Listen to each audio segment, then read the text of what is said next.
Hey folks, I thought I'd do a quick video on water pump removal and installation.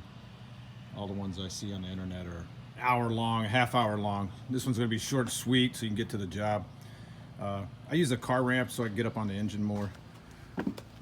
Made a little list here of kind of the steps you need to follow. You can take a screenshot of this and maybe follow it along. So first you want to drain your coolant. That's a 5/8. You take the cap off and you're going to create a vacuum, so take the cap off and the coolant will come out faster. Then next you want to flush your system.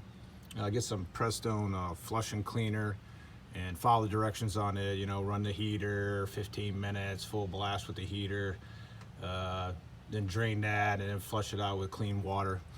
Then you're going to want to remove your upper radiator hose. I removed the negative battery cable, that way the light's turned off. Remove the fan, and you're going to turn that clockwise to remove that fan. Remove the fan shroud, then next the belt tensioner and the hoses on the bottom, the lower radiator hose and the two heater hoses. Take a pic of your belt routing, so when you go to put the belt back on, you know the direction to follow around all the pulleys. Make a pattern of your water pump on a piece of cardboard and punch out the holes. Remove the electrical connector off the sensor. Remove all bolts. You got a 13 millimeter and one 15 millimeter. Transfer over the sensor. That was a 3/4 inch wrench. Install a new thermostat. Clean the surface of the engine. Install a new pump. So that's basically it. I already got the my water pump off. Here's the connector right here that you need to remove. When you remove this, you're just going to pull that red part of the connector back, and it's going to pop a little bit, and then push on that black tab on the back side of it, and then pull that connector off. Down here's where you drain it, drain your coolant, of course. And I put a funnel in here because it was splashing off the frame and everywhere, so I put a funnel there and funnel all that coolant down into a container down below.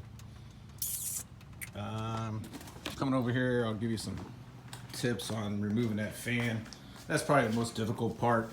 So of course the fan's on there. I put these 5/16 bolts down through the pump. I mean, the pump's damaged, you're gonna throw it away anyways, so that'll lock the pulley in place when you knock it off. And I just use a crescent wrench and a hammer, and like I said, clockwise beat that off. Of course over here I got the fan shroud off, upper radiator hose, belt tensioner. And there's my little cardboard. I made a little pattern out. Some of the bolts are different lengths. This way you know where to put them back. Like I said, 13 millimeter, 15 millimeter on all those bolts.